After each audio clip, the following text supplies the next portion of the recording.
Quand l'hiver grelotte, que le Père Noël cherche sa hotte, l'ours attend le beau temps au fond de sa grotte. Quand l'hiver grelotte, que les perce-neiges papotent, l'ours attend le printemps endormi au fond de sa grotte.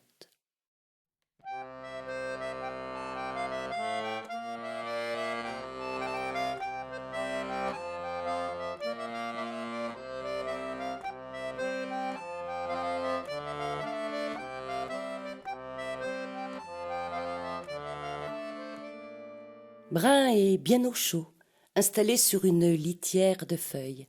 Il ne tarde pas à s'endormir. Il rêve.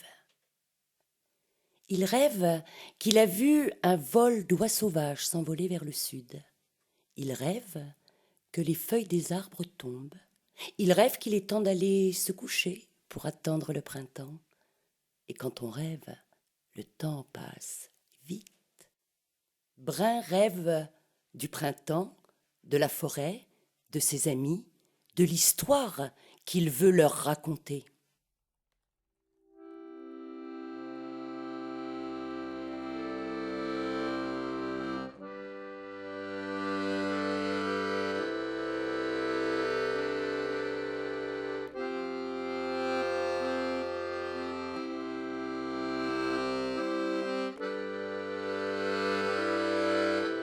Brun s'agite sur sa litière. Son museau le démange. Il y a dans la grotte comme un goût de fumée. Brun éternue se réveille. Il se redresse, frotte ses yeux. Là-bas, au fond, une lumière.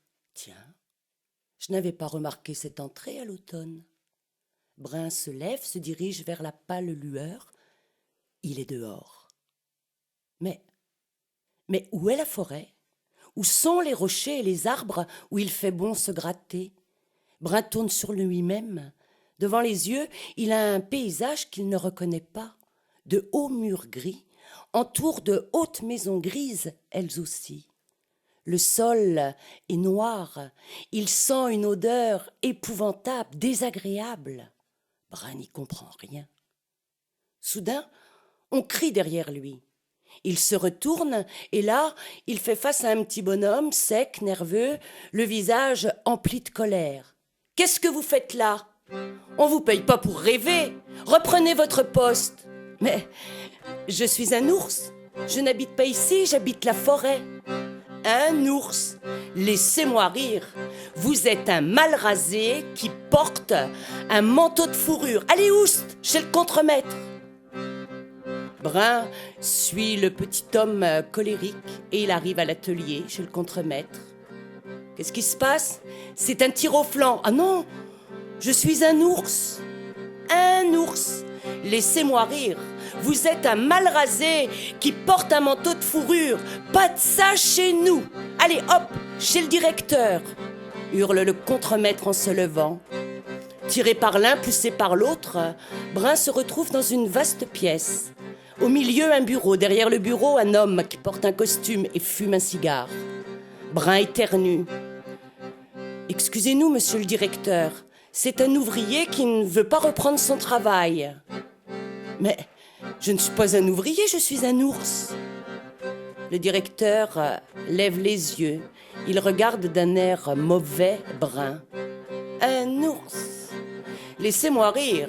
Vous êtes un mal rasé qui porte un manteau de fourrure. Reprenez votre travail immédiatement. »« Mais non, non, je suis un ours. » Sans comprendre ce qui se passe, Brun est entouré par les trois hommes. Il se retrouve à bord d'une voiture. La voiture démarre sur deux roues, tangue dans les virages et s'arrête pile poil devant la porte du zoo. On tire un peu violemment Brun de la voiture, on le pousse dans les allées du zoo. Le directeur s'arrête devant la baraque des singes. « Et les singes ?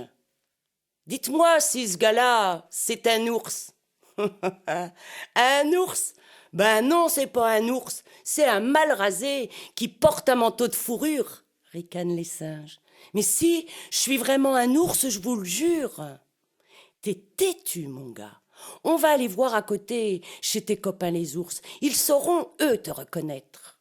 Les ours ? Approchez. Dites-moi si ce gars-là fait partie des vôtres. Un ours, lui? Certainement pas. Si c'était un ours, il serait derrière les grilles avec nous, ou bien il porterait un petit chapeau, ou ferait du vélo. Ah non, ça, c'est pas un ours. Brin ne sait plus quoi dire. Il se retrouve une nouvelle fois dans la voiture. De retour à l'usine, on lui donne une salopette, une casquette. On le poste devant une machine. Les années passent. Les compagnons de Brin ont fini par s'habituer à lui. Il est puissant, rapide, mais il sait toujours donner la patte quand il y a besoin d'un coup de main. Un matin, les cheminées de l'usine ont fini de cracher leur fumée. On renvoie tous les ouvriers, chacun reprend son chemin après un dernier salut. Brin reprend le chemin de la forêt. Il jette salopette, casquette. Il respire à plein poumon. Dans l'air, une odeur de neige. Dans le ciel, un vol d'oies sauvages. Brin se retourne encore sur sa litière. Il essaie de chasser ce mauvais rêve. Dans son sommeil, il grommelle. Pour sûr que je suis pas un mal rasé qui porte un manteau de fourrure. Moi, je suis un ours, joufflu, battu, griffu, ventru, pansu, fessu. Je suis un ours.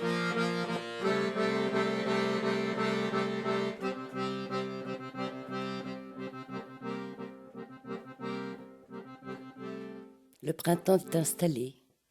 Il apporte dans la grotte des odeurs de fleurs, d'herbes fraîches.